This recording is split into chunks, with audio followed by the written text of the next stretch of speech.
It's just thrilled to be here, really, because it's been a minute since I've actually been live.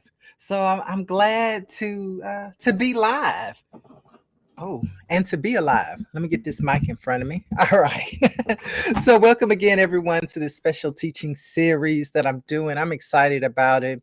The title is Deception: The Inception of a False Reality. And I want to begin tonight with something that happened to me years ago, like a long time ago. Probably gosh, it's probably been over 10 years ago. I am a dreamer. I know some of you have heard me say that statement before, that I am a dreamer. And I tend to have, anyway, let me not get into dreams tonight because that's a whole nother discussion. But I do want to share with you about a dream that I had. It was about 10 or 15 years ago. And I won't go into the whole dream, but there was a part in the dream that always stuck with me. In the dream, I'm outside and I hear a voice from the sky in the dream, of course, and it's repeating a phrase: deception, deception, deception, deception everywhere. That stood out to me in such a powerful way, and it stuck with me, obviously, because like I said, I had this dream, oh gosh, it's probably been 10 or 15 years ago. But over the years, right, I just kept remembering it. And I'm going to be honest, I didn't fully understand it at the time. I mean, I think when we hear deception, obviously we think of lies. We pretty much know what deception is. I didn't really fully understand it, but I did sense the urgency in the voice and the feeling of the dream, right? Confusion and panic and some other things that were going on. Over the years, and especially in the time we're living in right now, I've come to realize that deception is not a small issue. No, it's not. It's not just about somebody telling a lie. It's deeper than that. And that's really where I want to start tonight. Tonight, we're going to be doing this for a few weeks. But I really just wanted to share tonight about defining what it is. You see, deception is more than a lie told. It's more than that. It's a false reality planted. Now I'm getting, because I'm gonna put that on the screen, y'all. There it goes. You have to excuse me because I'm still playing with toys, my virtual toys. But deception is more than a lie told. If you don't get anything else tonight, I really want you to get that. It is a false reality planted. When most people hear the word deception, they think about a lie being told. But I want to suggest something deeper tonight. Deception is more than that. It is more than just somebody telling a lie, right? Because, when somebody tells a lie, we quick to say, they're deceiving us. And that's not true. That's not false, I should say. But that's not the completeness of what it is. Deception is not just receiving false information. It's coming into agreement with a reality that opposes truth. A reality that distorts identity, and a reality that reshapes how we live. Deception is dangerous because, y'all, it can feel normal. I know some of you watching may live in America. And right now, and not just from our government, let me just say that, because I know a lot of times we immediately think of the government, maybe even the president. Deception is so dangerous because it feels normal and it's all around us. And sometimes we don't recognize it. We now, with AI, have hopefully learned to verify information online, especially on social media, because we understand that you can live in a world thinking that certain people aren't around because of the deception, right? People try to plant that this person's gone, that person's gone. And it feels normal to us. Sometimes we don't even call it out anymore. We just pass it by. And that's what makes deception dangerous. Deception is dangerous because it can feel normal. It can feel familiar. It can feel reasonable. It can feel safe. And once something, this has been repeated long enough, right? Repeated, passed down through the years, normalized long enough, people start calling it truth without even testing whether it was rooted in truth at all. You know, especially those of us who are in Christianity, we probably come into some of that. We've come into agreement with some traditions, with some opinions that may not have always been rooted in truth. Some of us have, because it can feel normal. It can especially feel normal when it's coming from, someone of authority. So I want you to ask yourself, what have I been calling real that was never rooted in truth? Listen, I can raise my hand. There's been plenty of things that I called real. And right now, just speaking from a religious perspective, and we're not just focusing on that in this series, but that's the low hanging fruit, right? That there have been some things in my religion that I thought was true that wasn't true, that I lived out of, that I believed and made decisions based on, that wasn't rooted in truth. Now, even though it wasn't the truth, it was the truth that I lived out of. I think sometimes that's where we come up with saying your truth and my truth. But a lot of it is deception because we've come into agreement with it and not really understanding whether it's truth or even rooted in truth. Because in church especially, right, it can feel normal. Everybody's believing the same thing. It can feel safe. It can feel familiar. It's your favorite pastor, favorite deacon talking. What have I been calling real that was never rooted in truth? So, one of the first steps towards freedom is asking that hard question, is getting real with yourself. What have I accepted because it was familiar? Ooh, there's been some things in my life for sure. Some things in different denominations. It was just familiar. What have I normalized because everybody around me normalized it? When I thought about deception, now, don't laugh, but I thought about one of my favorite movies. Okay, one of my favorite movies of all time is The Matrix. I love that movie. It's kind of old, so if you're younger, you might not have heard of it, but go look it up. All right, so it came to mind. It came to mind because in the story, especially at the beginning of the movie, everybody's living a normal life. And listen, I'm not going to get deep into the movie because this whole broadcast will turn into a movie review. I don't want to do that. But everybody's, going around just living their life, including the star of the movie. Right? He's just going about living his normal life, routines, making decisions, going to work, going to the store, functioning every day like anybody else would function, except in the movie. The reality that the people are living in is not real. They're actually all asleep inside a system that they think is truth. Now, I don't want to give away the movie if you haven't seen it. But yeah, the people aren't actually living their day-to-day life. It's a deception. They're actually, I guess, dreaming it. And that is what deception does. It can create a false reality so convincing that people don't question it. I know that's a movie, but I want you to think about, what systems are you operating in? Mm.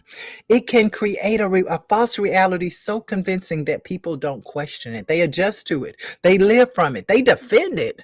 Come on now. They build inside of it. And that's how deception works. It doesn't always announce itself as a lie. Sometimes it presents itself as life, as our way of being, as how it's supposed to be, right? This is how it's supposed to be. This is how we do things. This is how you make money. This is how, right, you make it to heaven, right? But is it rooted in truth?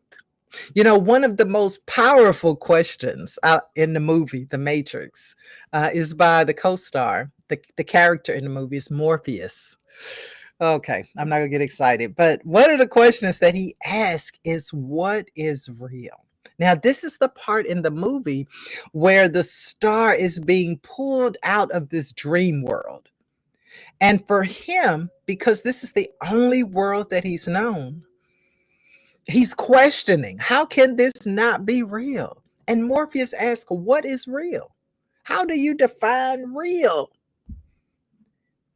That question matters because deception becomes powerful when people stop asking questions. They just accept that reality. You know, I had to also be very, and still, I have to be aware of that in my faith. You know, there was a time in my own faith where we were taught that questioning God displayed some type of lack of faith. And so we didn't question God, right? You just believe by faith, whatever it is we telling you, because you don't question God. Now, of course, hopefully, we've all matured, or many of us have matured, and we know that God's not afraid of our questions. Questions matter because deception becomes more powerful when people stop asking questions, when they just accept the reality. This is one of the ways even cult leaders operate. Don't ask questions. There might even be a punishment for questions. Real is not just what is common. How do you define real? Come on, Morpheus. What is real? How do you define real? Real is not just what's common. It's not just what's inherited. It's not just what is emotionally comfortable for you.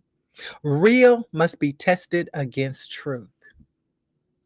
When Morpheus asks what is real, the question goes beyond the movie because some of us have accepted realities that were shaped by fear, shaped by trauma, by culture, shaped by repetition, shaped by religion, family systems, shaped by survival.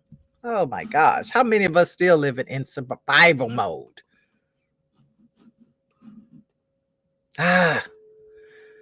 Sometimes we live in survival mode so long that we start believing that this is the only life available, that I don't have a choice. That's a deception.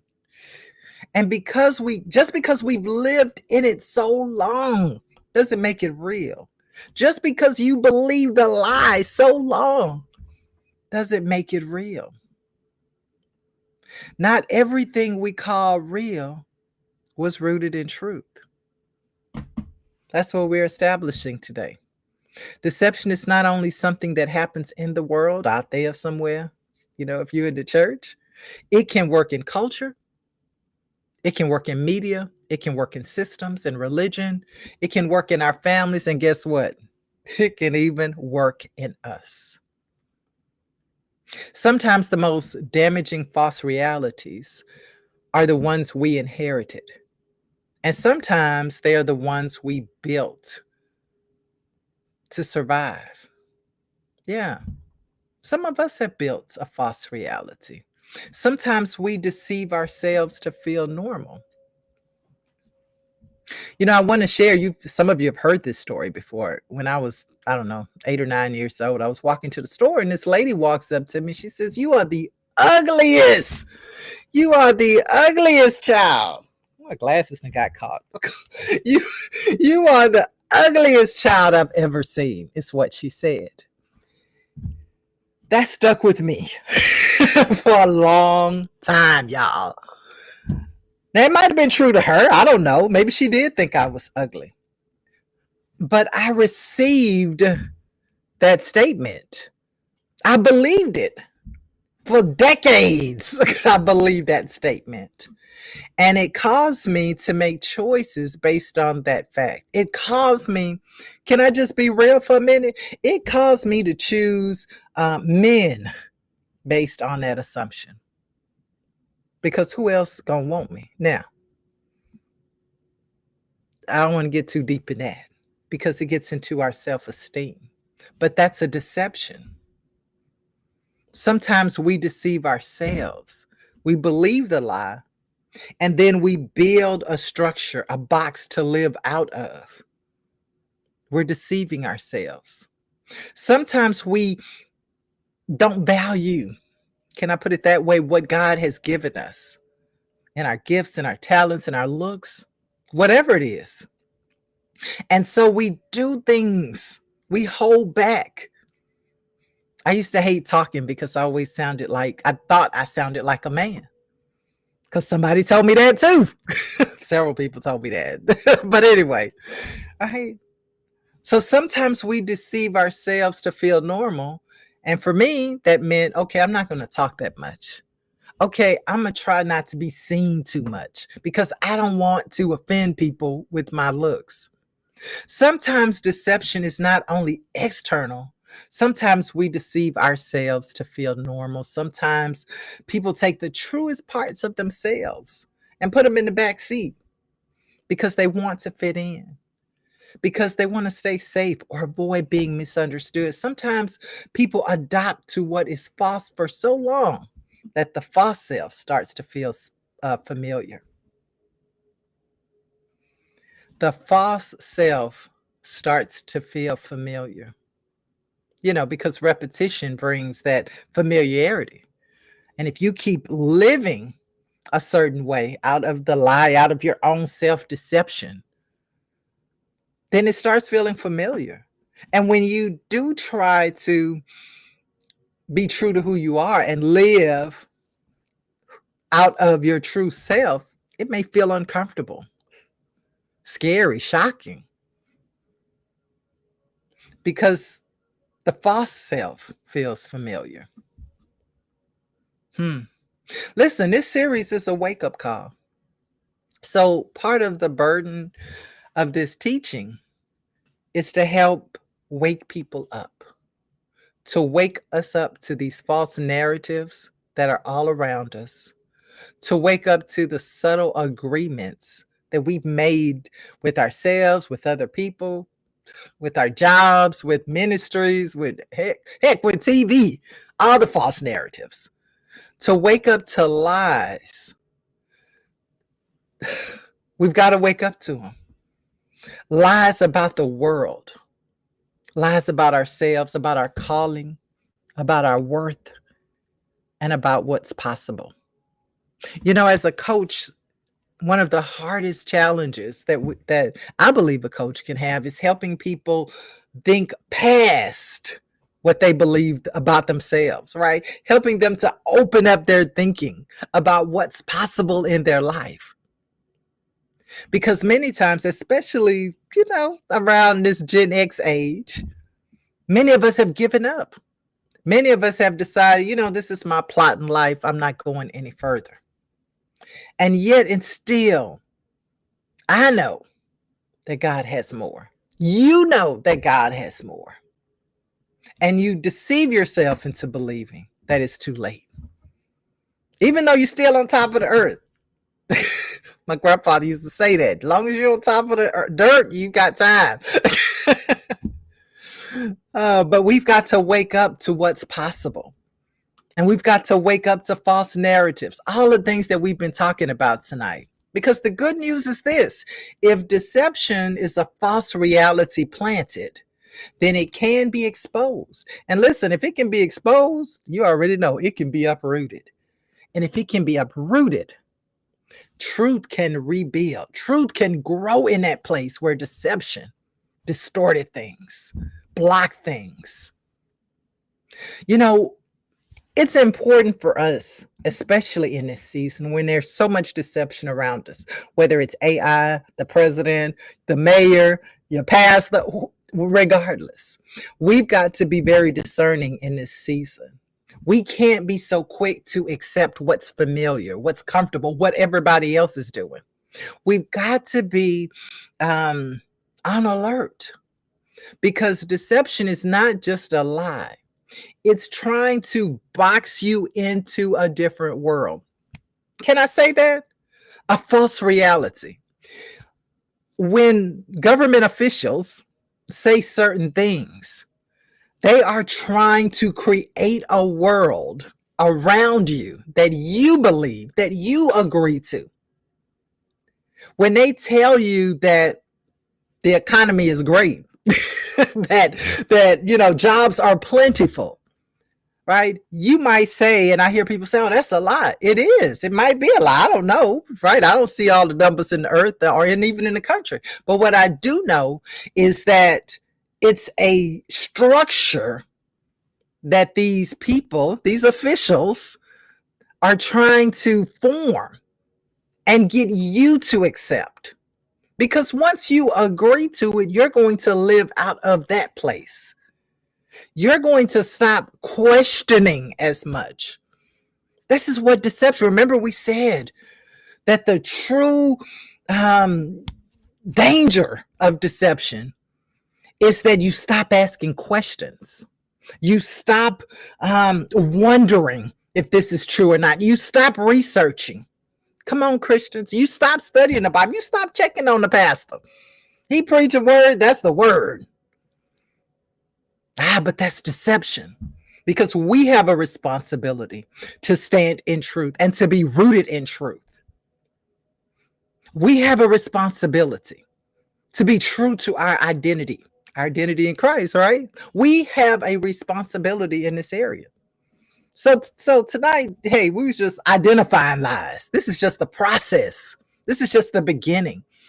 I'm going to take you on a journey for the next 4 or 5 weeks, and we're going to dig into this thing called deception, because we've got to uproot every area where it lies, and we've got to also be able to identify it. Listen, if the believers can't discern the truth, come on now.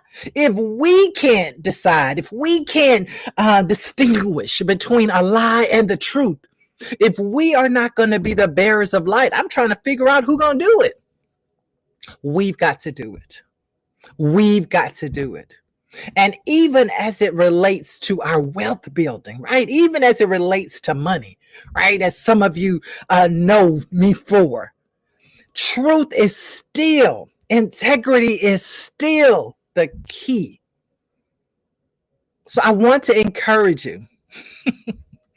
I know it's been a lot tonight, but a lie does not have to be spoken by you to shape you. It only has to be received. You only have to agree. How many lies have we lived out of? So I want you to think about that today. I want you to think about that, even as I'm actually closing, right? That I want you to think about what lies, what statements, what, things about myself. Let's start with self that I have believed that aren't rooted in truth. That lady calling me the ugliest child in the world. Okay, that wasn't rooted in truth. Right? I mean, I hope y'all agree. I know I'm a bit older than 10 now, but that lie shaped my decisions. It shaped my choices. It shaped how I saw myself, even though it wasn't true. All right, that's a pretty basic example.